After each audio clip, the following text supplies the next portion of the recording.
말씀이 어떤 이유인지 모르지만은 성경 그 어디 안에 감춰져 있어요. 근데 여기 22장의 말씀대로 보면 뭔가 돈을 찾다가 찾아낸 거예요.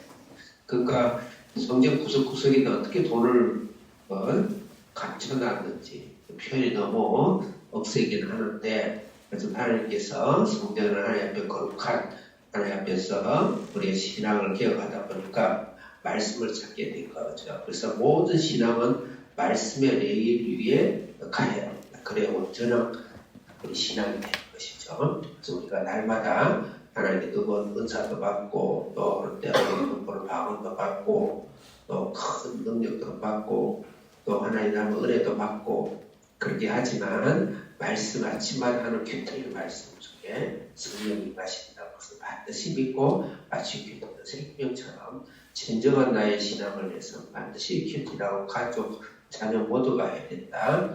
그 다음에 우시아의 개혁은 훌다의 개혁입니다. 훌다라는 여선지자, 유일한 성계, 그 당시에는 남녀 비하를 말하는 건 아니에요. 그렇죠. 여선지사 전혀 없는데 훌다가 유일해요. 근데 그것도 남편이 있고, 남편은 피트누메색이라는 사람이에요. 그런 직장인이고 평신도죠. 평신도의 신앙 개혁이에요. 그래서 그들의 말씀을 가지고 사는 것은 그 말씀을 듣는 것이죠.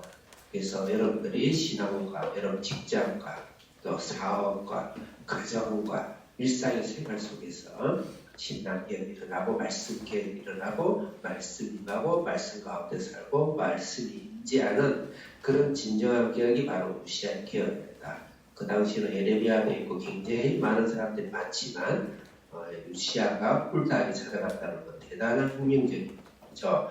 마지막으로는 아이러니컬한 부분이 있는데, 그렇게 우시아가 이렇게 개혁을 했음에도 불구하고 훌다 입술을 통해서 너희들은 반드시 바벨론의 심판을 받을 것이다. 그 말을 하는 거예요. 그래서 이해가 잘 안 가겠죠. 같이 우리 한비전 학생들하고 같이 한번 읽어보겠습니다. 22장 다시 한번 펴보세요. 앞장 넘겨보세요. 16, 17절을 한 목소리를 읽겠습니다. 아주 중요한 말씀이에요. 16절 같이 읽겠습니다. 22장 16절 찾으셨죠? 시작. 너희와 같이 내가 입과 주님을 제하는 곧 유다와 이의 뜻을 모든 말을 하더니 이는 이의 스승이 나를 버리고 다른 신에게 분양하며 그들의 신의 모든 행위로 나를 경노하게 그러므로 내가 이것을 향하여 내 신도가 꺼지지 아니하리라. 나를 경노하게 하였습니다. 그러므로 내가 이것을 향하여 내린 진노가 꺼지지 아니하리라 하라 하셨느니라. 여기까지요. 우시아가 이렇게 개혁했음에도 불구하고 저 국토를 남유다와 나중에 오늘 말씀 북 이스라엘까지 다 위에부터 아래로 동에서 서로 북에서 남으로 다 했는데 불구하고 하나님께서는 내년 바벨론 심판을 받을 것이다. 단 우시아 너 때는 하지 않겠다. 그 말씀이에요. 그러면 이게 무슨 말인가? 사실 에레미야에서는 바벨론 심판을 계속 예고하고 있습니다. 피할 길이 아니다. 의무적으로 반드시 가야 된다. 이 말씀은 무슨 말씀이냐면은 인간은 제2싹슨 사망이에요. 인간은 반드시 죽어야 돼요. 그 바벨론 심판은 죽음과 심판을 말하고 인류의 마지막 심판이기도 하고 개인 심판을 말하는 겁니다. 반드시 죽어야 됩니다. 하나님 우리를 죽이지 않으세요. 어떤 이유 없이 어떤 우리가 옳은 일을 하더라도 인간은 반드시 죽어야 됩니다. 그걸 말하는 거예요. 근데 그 죽은 것이 예수님이 대신 죽으셨다는 것이죠. 그래서 우리가 안 죽은 것이 아니에요. 내가 죽었는데 예수님이 대신 죽으신 거예요. 그래서 그것을 말씀하는 거예요. 그래서 16절, 17절은 예수님의 죽음을 사실은 우리에게 이야기하는 것이다. 자, 오늘 이제 그렇게 하고 20시간 되는 데까지 23장 1절 크게 읽겠습니다. 1절. 자, 시작. 왕이 보내기가 사람의 모든 정보를 자기에게로 모으고 그 다음에 2절 시작. 나의 스키의 왕이 여호와의 성전에 올라가니 이가 모든 세상과 예루살렘 주님과 사람들과 선지자들과 모든 백성이 웃음을 막론하고 왕과 함께 한지라. 왕이 여호와의 성전 안에서 발견한 선약책의 모든 말씀을 읽어 우리에게 드리고 4절까지 읽을 거예요. 3절 시작. 왕이 담에서 여호와께서 언약을 세울 때 마음을 다하고 뜻을 다하여 여호와께 순종하고 그의 계명과 법도와 의를 지켜 이체를 기록되는 이 언약의 말씀을 이루게 하리라. 아멘. 여기 말씀에서 이제 요시아의 개혁이 계속 이어지는 건데 신앙 개혁이 첫째는 거기 보면 모든 장로라는 단어에 주목해 보세요. 또 모든 사람이라는 단어에 주목해 보세요. 예루살렘 모든 주민들, 또 선지자들과 모든 백성들, 또 남녀노소 모든 자들, 그다음 제일 3절에 보면 모든 백성들. 무슨 말일까요? 요시아의 개혁은 위에서부터 아래로의 백성들. 위에끼리 숙탁해서 개혁하고 자기들끼리 개혁하고 나눠놓고 하는 것이 아니고 밑에까지의 개혁입니다. 그럼 예전에는 시대개혁하는 것을 좀 잘 이루지 못한 것이 좀 있어요. 그럼 백성들이 개혁에 왜 참여할까요? 백성들이 좋으니까 하겠죠. 좋으니까 하겠죠. 백성들을 편안하게 해주겠죠. 백성들. 이것은 바로 우리에게 개혁에서는 영적인 개혁도 있지만 물질적인 개혁 분명히 있습니다. 신앙의 개혁은 물질 개혁까지 같이 가야 돼요.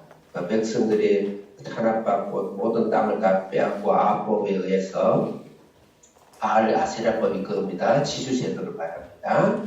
그것을 다 빼앗기고 그랬을 때 우리가 6세기 때 이슬람에게 모든 기독교가 다 뺏겼는데 그것을 다시 빼앗는 것은 위로부터 종교개혁만 해서는 안 되죠. 밑에 아래로부터 개혁을 했는데 백성들이 이렇게 따른다는 것은 분명히 정체적인 개혁이 있었을 것이다. 백성들 너무너무 즐겁게 하고 그런 눈에 눈물을 닦아주는 그런 경제적인 개혁이 있을 것이다. 누군가를 위해서 같이 그들을 영육간으로 육체적으로 경제적으로 도울 수 있는 그런 사명까지 우리에게 맡겨질 것이다. 두 번째로는 말씀의 개혁이죠. 금방 말씀의 개혁 아까 계속 말씀을 드렸죠. 요시아의 대표적인 개혁은 말씀 개혁입니다. 이 말씀 개혁에 대해 잠깐 이야기하면 이 말씀 개혁을 일어나서 에레미야 시대 뒤에 에레미야는 나중에 애국으로 잡혀갑니다. 애국에서 그 에레미야 이 말씀 중심 연구가 일어나서 70인경이라는 성경 병력이 일어납니다. 그 70인경이 오늘날 성경 병력에 그 당시 굉장히 말씀을 연구하는 자들이 바벨론으로 안 가고 도망가서 애국으로 도망간 자들이 있어요. 그 역사적으로 그들이 오늘날 성경을 만든 것들 이렇게 보는 거예요.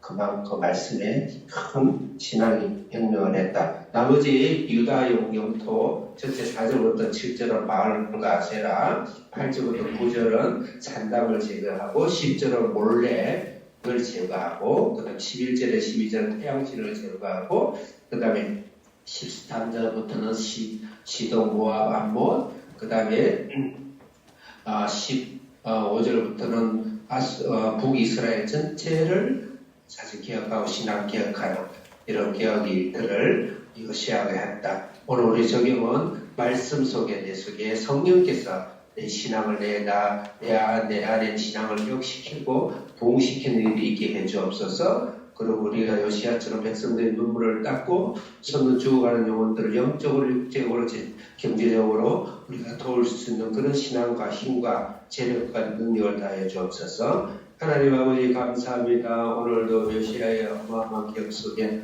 바오나 예수님 오셔서 우리 십자가를 지어주시고 우리를 대신해 죽어주시는 것들 감사합니다. 오늘 우리가 이 땅에 살아가는 동안 참여로서 우리 경제적인 개혁과 또 수많은 사람들의 영적 개혁을 위해서 우리 인생을 살 수 있도록 오늘도 도와주옵소서. 예수님 이름으로 기도합니다. 아멘.